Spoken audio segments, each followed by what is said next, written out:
Hi, folks. My name is Robert. I'm here to talk about Barnum. Barnum is a programming language for expressing asynchronous and parallel workflows. Now, the number one asynchronous and task that we're doing nowadays, it's invoking LLMs. So Barnum is a programming language whose raison d'etre is to make it easy to orchestrate agents. So in this talk, I'm going to talk about how we're doing LLMs wrong, what Barnum is and why you should care, and how Barnum is implemented. Now listen, I know it's a hot take, but I think the way we're doing LLMs is completely backwards. Now, it's great. I can see a bunch of y'all nodding along. Good. I'm in a room filled with people who buck conventional wisdom and think for themselves. This is great. So listen, LLMs are these incredibly powerful tools.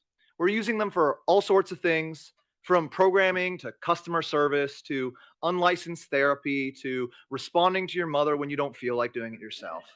Yet, anyone who's used them intensely quickly finds their limits. When their context is full, they become forgetful. They cut corners. They fail to precisely follow instructions. They're inherently probabilistic and unreliable. And frankly, that reminds me of a few engineers that I know.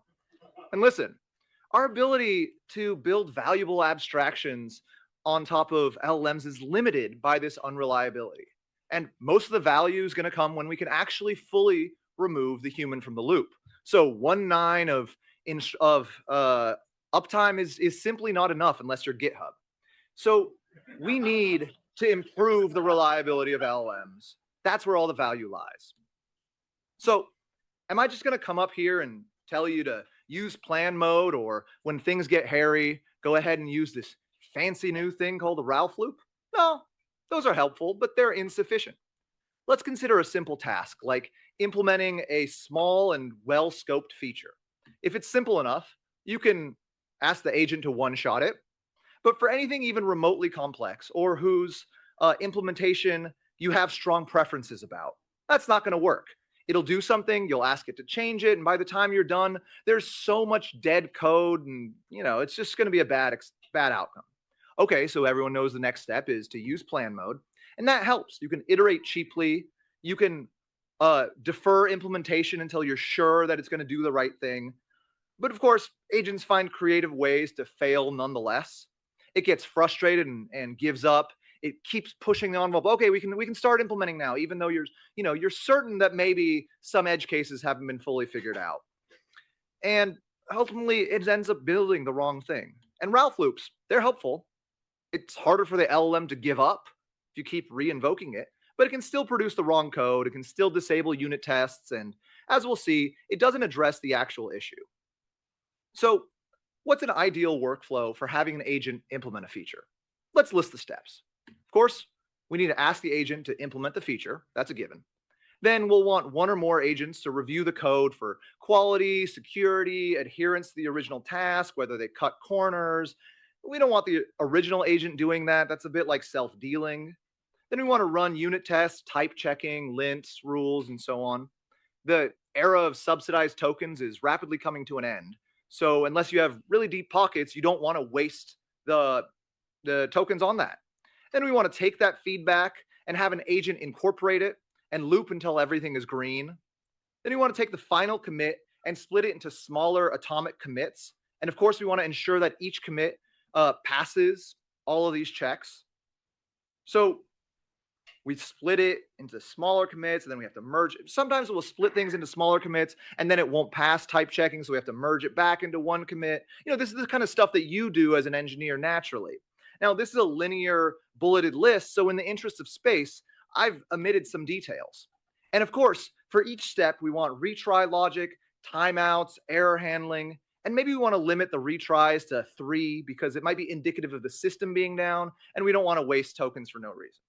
Okay, if we're being really fancy, you might want to introduce some more advanced tactics like splitting planning and implementation or adversarial review. Let's ignore those for now again because bulleted list, limited space. Yikes. Look, I think we can all acknowledge that this is overkill and that there's diminishing returns to doing all these things. I'm exhausted just listing all these things. No sane person would actually do all that. Nah, just kidding. This is only frustrating because it's written in English. English is an absolutely horrible way to transmit precise technical information. And yet somehow we've decided that we're going to use English to build the brave new world. And the Ralph loop and plan mode, they require English, and that's their problem. Look, I can see plan mode being helpful for simple linear tasks, but even this canonical atomic simple linear task ends up being tree-like and nonlinear. And as a result, because it's so hard to express such workflows in English, we end up having workflows that are less complicated or have fewer checks than is ideal. And we end up falling back on the human in the loop, which is say you reviewing the results. If only we had a tool for expressing the work that proceeded in a non-linear fashion. It might branch, it might loop, it might return early. There might be names for certain chunks of reusable code. It might have its own meetup. Oh, I don't know. Maybe we use a programming language to orchestrate agents. I won't belabor the point. Obviously, programming languages are great. They make it easy to express these kinds of complicated workflows. But I will point out one additional benefit here.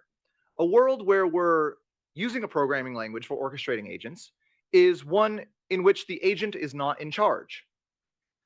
If we directly invoke an agent, say, do X, and on success, do Y, hey, probably will follow the instructions, but it might not. But if we write a program to that effect, well, the LLM can't really opt out of that because it's not doing the JavaScript in this case. Okay, now, which programming language or which framework should you use? Now, I'll admit, I didn't do a deep analysis of all the competitive options, but from what I've seen, they all kind of lack something. Well, one, you can do it yourself. This could work. The feasibility depends on the language in question, but you end up having to implement a lot of things, and you have to worry about a lot of things that hopefully somebody else is taking care of. You can use something like ingest or temporal, and I didn't look in them too deeply, but to be honest, like the type safety and composability story, it didn't quite match what I wanted. You might use something like effect. I don't like the fact that it's one JavaScript environment, so you have spooky action at a distance, which is to say tasks are not truly atomic, but it's a good option. I mean, the point of all this is of these options, and frankly of many others, is that they're an obvious improvement over using something like English. But this is 2026. You can vibe code whatever you want, and you're going to learn a lot from doing it. So of course I'm going to build my own programming language, and it's going to be awesome, and it's going to make different decisions. So that's where Barnum fits in. Barnum is a programming language that tries to fill a particular gap. It has several non-negotiable aspects. First, type safety. Second, composability, which is to say you should be able to do things like have a higher order function to repeat something up to 3 times, higher order functions for timeouts, whatever you need. And it should be high level and focused on control flow. If I get these right, I think we'll have built a language that makes it easy for you to extract guarantees despite unpredictable building blocks, which is the unpredictable LLMs, and build more complicated abstractions atop these LLMs, and invoke the LLMs as little as possible, which is to say, be extremely token efficient and constrain their behavior, and get much more predictable behavior even from individual LLM invocations. Okay. So that said, let's talk about what it actually feels like to use Barnum. This is TypeScript code. Barnum is a DSL within TypeScript, but I'll explain why I feel it's a programming language regardless. This is a description of a pipeline. So it does what you expect. It invokes something called list files, which lists all the files in the folder or in a particular folder. And for each file, it migrates it to TypeScript. Now, it's just a description of the pipeline. So when this executes in TypeScript, no migration occurs. Instead, this description of a pipeline gets serialized, sent to another process, and that other process acts as a virtual machine that actually executes everything that we care about. But more on that later. Let's take a look at the list files handler. So again, a lot of code, don't necessarily worry about reading it. There's not going to be a quiz.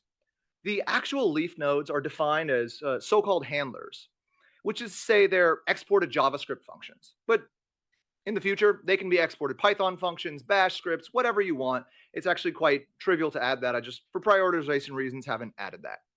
They can do whatever you want. And in this case, what we're doing is using JavaScript APIs to list all the JavaScript files in some particular folder and do some light transformation. Now, notice we're not invoking an LLM here. LLMs shouldn't be asked to do things like list all the JavaScript files in the folder. But if you ask an LLM to one-shot, hey, convert this repository from JS to TypeScript, that's essentially what you're doing. Huge waste of tokens, huge waste of context as well. And lastly, it's an invitation to get the LLM to make a mistake. If there's a few files, probably won't make a mistake. But if there's thousands, if there's tens of thousands, okay, you're running a risk here. Okay, let's take another look. Let's take a look at another handler. This case, this handler, we're asking the LLM to invoke a migration, to migrate from JavaScript to TypeScript.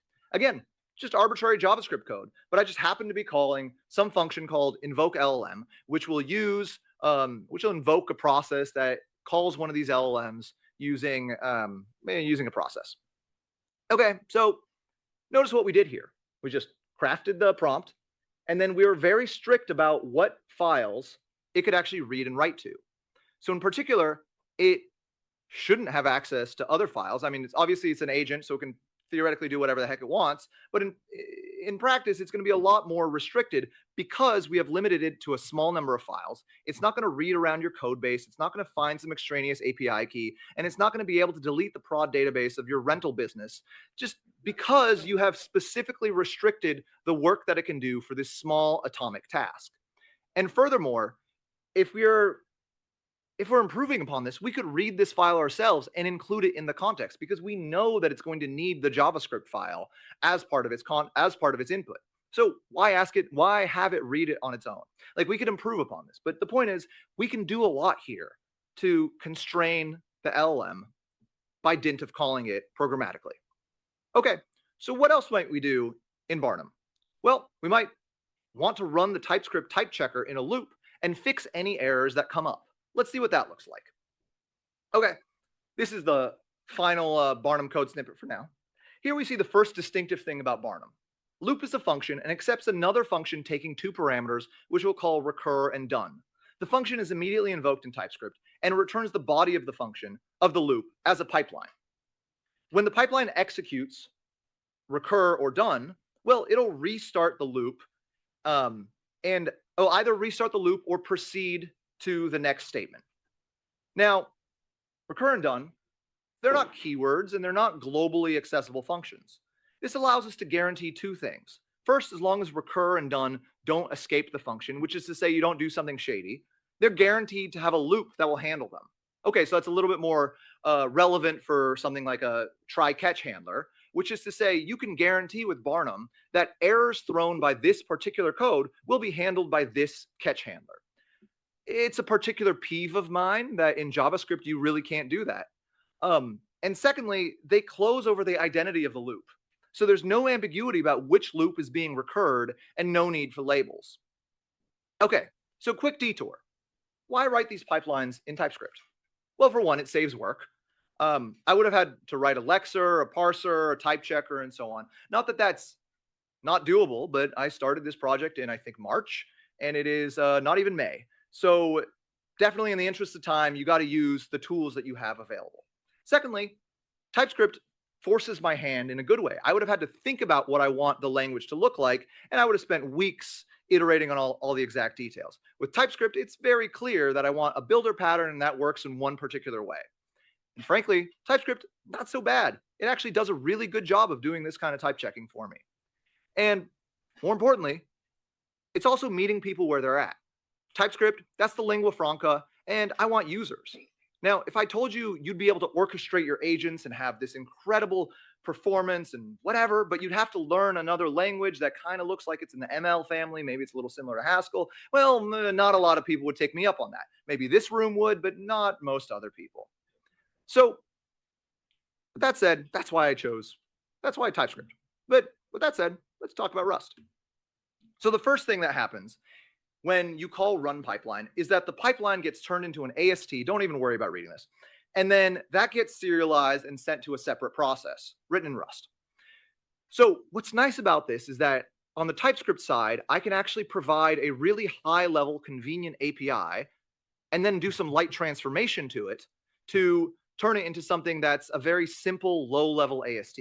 So the Rust side can remain dumb, and the TypeScript side can remain very convenient for you. We'll talk a little bit more about what that actually means later, but one of the things that happens is that we have this pipe function that will take the input from one item, pass it to another item, and output from that one to another item, and so on and so forth. That gets translated into a series of nested chain calls, which is what you're seeing here.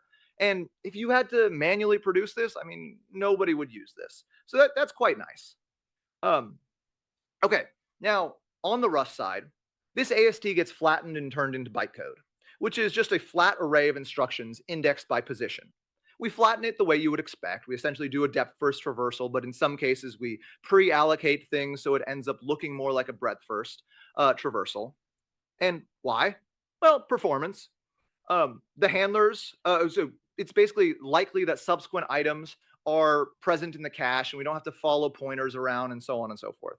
Now in practice for Barnum, that doesn't matter because we're invoking every single handler in its own process. So, and these LLMs, they're taking minutes. So if I'm saving tens of milliseconds here, like, does it matter? No, but it's still kind of cool. Okay, so now we have this bytecode and we need a way to execute it. Well, we do that with the structure that I'm going to call a frame tree. So imagine your friendly neighborhood single-threaded programming language. It has a stack frame. A frame tree is essentially that, except everything happens in parallel. So there's a bunch of them, and they sort of independently grow and shrink and manipulate. The idea is that whenever a handler comes back and has some result, well, we advance the frame tree. In particular, given a result and a pointer to a frame, we replace that frame with its value and then essentially traverse upward and find the other things that can that downstream will be affected by this. So we might, for example, have a chain that takes the result of get current day and passes it to print. So when get current day completes, it'll be replaced with its value, and we traverse upward, find the chain, replace the chain with an invocation of print to which we pass Tuesday. And then when that completes, well, we just complete the same thing. And finally, when this entire frame tree has been replaced by a single value, well, that's the result of this computation. And we serialize it, send it to standard out, and that's what's read by run pipeline. And so that's how it gets back to the JavaScript side. And that's it. That's a high-level description of how the Barnum virtual machine works. Okay,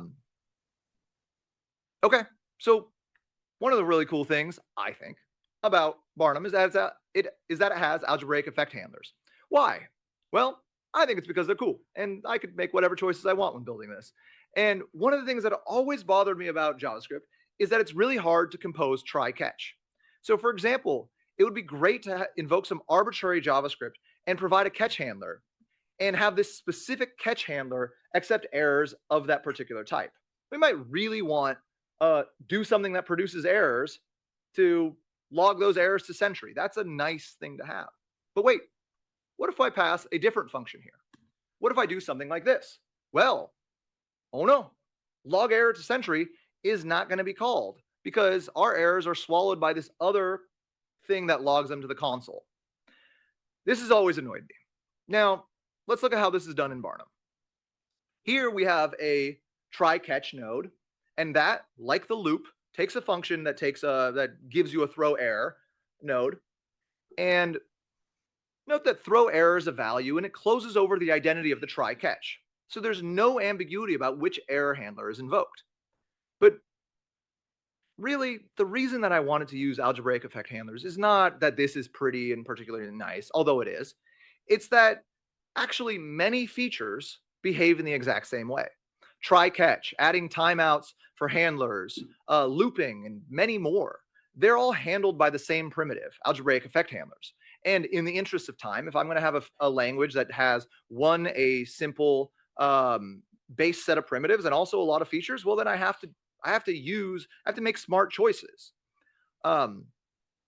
Each of these things has the form of when this handler is invoked, go up, find some code that was previously defined and execute that, and then re-execute the body. So let's see how that's implemented in Barnum. Well, when we encounter a perform, such as an invocation of throw error, we're going to traverse upward to find the handler. Then when we find the handler, we execute that handler, and we throw away the frame tree and replace it with the catch handler. When that handler completes, we throw away the catch handler and re-invoke the body with the returned value. But wait, try catch doesn't re-invoke the body. That's silly. Like what's going on here? Well, remember TypeScript. TypeScript does a lot of work for us. When we originally invoked that try catch, the input value got wrapped in an enum in this loop result.continue, which is equivalent to control flow in Rust. And then when we originally invoked this, we branched on the value that we got passed in. And because the value was continue, had the variant continue, we actually invoked the body. Then when we re-invoked throw error, the return value of that throw error got wrapped in loop result.break. And then we re-invoked the body. And we branched on the input, and this time, because the variant was break, we didn't invoke the body, we just proceeded to the next value.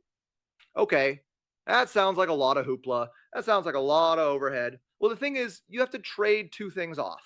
You can either have an incredibly complex base set of primitives, or you can have simple primitives that compose. And this is just simple primitives composing. And in practice, like adding an extra branch statement on the Rust side, like it's trivial in terms of performance. Okay, so I hear what you're saying. AI has worked out well for me. I'm able to ship features 10x faster than I was before, and the features are great. And here's what I have to say to that. If that works for you, great. By all means, stick with what you have. But there's two things to consider. One is that if your 10x is productive, somebody else might be 20x is productive. Now, maybe you're at a big company and that doesn't really matter, but maybe you're at a startup and velocity counts. And second, I don't think that you should write Barnum. Yes, that's right. I said it. You shouldn't be writing Barnum. Instead, have your agents do it. All the demos in Barnum, they were written by agents. In fact, there's a good two-step process that I think is generally applicable. First, you describe the work that needs to be done. And second, an agent builds out the pipeline, and you go back and forth on the pipeline. And then finally, the pipeline is invoked, which itself invokes agents as part of the leaf nodes. And that's where I think the potential of Barnum really shines through. In particular, the agent should do all of that itself. If Barnum was incorporated directly into a harness, you could get more reliable output, use fewer tokens, and generally provide a better user experience. And there's already one well-known up-and-coming harness that's interested in incorporating Barnum in exactly this way. Now, this is a good idea. Agents already do it to some extent. They already write little programs, for example, to grep through logs so that they don't have to do it themselves. And they invoke those programs. My claim is that that's a great pattern, but it's too micro. We need that basically in more places. Even things like implement this one feature, that can actually be broken down into many sub things in order to improve reliability. Okay, look, I've talked enough about Barnum. It's great. It works. I've used it to ship hundreds of PRs without breaking production. And that's not an exaggeration. It's a true story. And folks have used it to build a RAG pipeline. Other folks have used it to identify and remove dead code due to shipped experiments. Others have used it to identify all the statements in the documentation and evaluate them for veracity. It's real. It's a huge unlock for performance. It takes the magic out of using LLMs and brings back engineering. So I want you to do two things. Scan these QR codes. Try out Barnum. One of them takes you to the website. One of them takes you to the GitHub repo. Start the repository. Try it out. Let me know what features are missing, where you run into stumbling blocks or run into issues. If you run into issues, I'm there for you. And all right, with that, I will take some questions.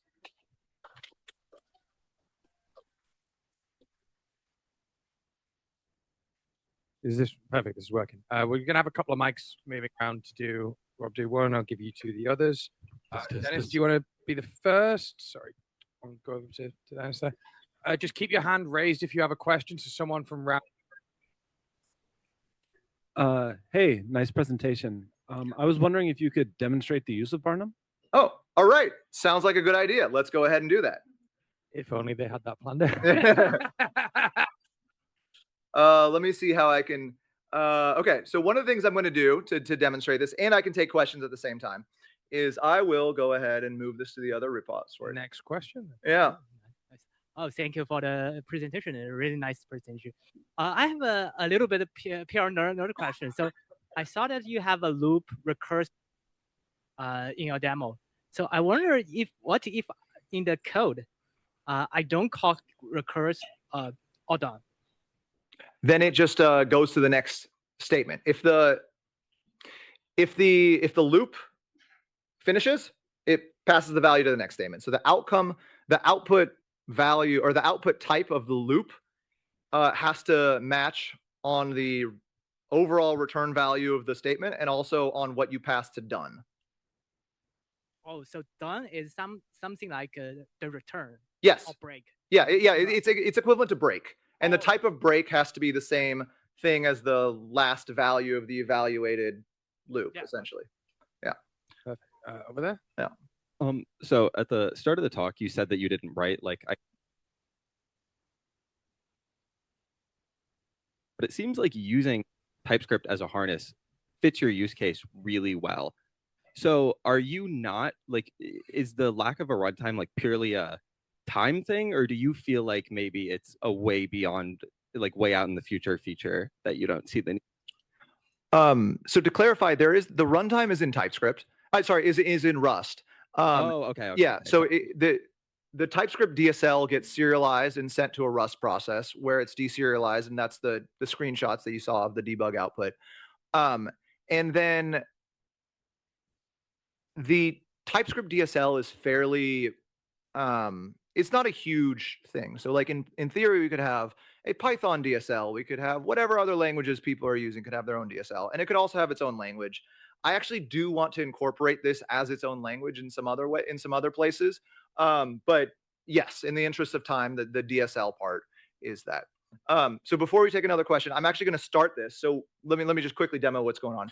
We're going to execute this run pipeline. It's going to list all the files. So setup here just deletes some folders, doesn't matter. Lists all the files, and for each of them, migrate them to TypeScript. And what you're going to see is that this, I don't know where my thingy is. Whatever, there's this out folder here. It's going to get deleted. It's going to get recreated with TypeScript files. The point is, I set up a trap for the LLMs. When they atomically migrate one of the JavaScript files to TypeScript, it's going to produce errors.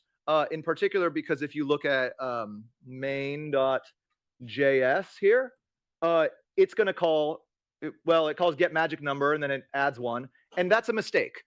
Get magic number actually has to return number or null. So then there's this additional step where we attempt to, we feed the errors back in, and then it fixes those. So I'm going to run that, and we can continue questions. Got one down here at the front. Yes. How would you compare Barnum to something, for example? It seems like maybe formalize things more. Would that? Yeah, I think LangChain is actually a great option. Like, I think in a lot of ways, like if you are doing anything above English, you are head and shoulders better than the competition. And I think LangChain is actually a really good option. I haven't looked at it recently, so I don't remember why I did not decide to use it when I was doing this. Right. Thank you. Yeah. Got 1, 2, and I think that's enough time for us. You're going to start there, and then we'll do the last. Move on to Predoc's talk. We will set something up in the Discord for Robert to answer any questions. Almost certain he will be at the pub. So yes. Guilty. Hey, thanks for the talk. Just curious, have you gotten a chance to benchmark that? No, I haven't. The story. Okay, so the reason I ended up building Barnum was that I tried to have one agent identify refactors to do in a bunch of files, write them to a file, and then have a bunch of other agents pull it off. And it was just absolute bananas. Like the agents would, well, when I was using a file for synchronization is a bad choice, but like in terms of doing it yourself, like that's kind of a logical thing to reach for. So it just didn't work. The agents would drop changes. They wouldn't commit their changes atomically and other such things, no matter how much like beseeching I did in the pros. So I think I feel like there's more reliability out of this, but in terms of benchmarking for performance or something like that, no, I haven't done that, nor have I tried to run like SweBench with this. But I think like you probably could improve upon SweBench Pro with something like this, where you actually really taught the LLM to build a Barnum workflow and then proceed with that. But haven't quite gotten there yet. Perfect. I think Evan will have you as last question, and then anyone else will have a couple of minutes break, so you can grab Robert quickly, but we'll do follow-ups after and in the Discord. Thanks also. It's on, yeah. Thanks also for the talk. I'm curious whether you've tried compiling. I know there are frameworks that are kind of like, I personally like superpowers as like a I don't even know how to describe it. I think there's one Get Shit Done. Like a couple of these different kinds of patterns that are written as a bunch of skills for, and I'm curious if you've tried compiling those patterns or like toolkits of sorts into Barnum programs. I haven't. Actually, the original name of Barnum was Get Shit Done, and then somebody told me that there is a much more popular framework called Get Shit Done, and I was like, okay. No, I haven't. But actually, on the Barnum page, there is a. I guess I have to go to this one, maybe. Yeah. There is a repertoire of patterns. So they're not in the sense of, they're not skills, but there are a bunch of different ways to implement stuff like adversarial review, where you have one agent, argue for yes and one for no. But no, I haven't done that. So. Okay, perfect. Thank you very much to Robert, everyone. Thank you.